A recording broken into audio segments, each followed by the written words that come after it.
Grace, darling. It was a dark September morning. There was a storm at sea. A ship has been driven onto a low rock off the shores of Frayne Island. It had been broken in two by the waves, and half of it had been washed away.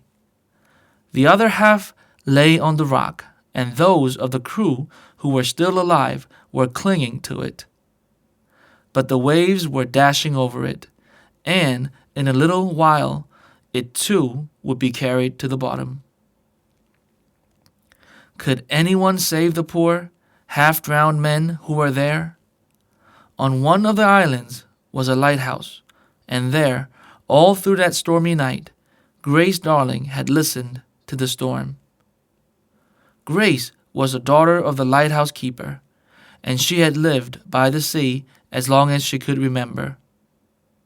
In the darkness of the night, above the noise of the winds and waves, she heard screams and wild cries.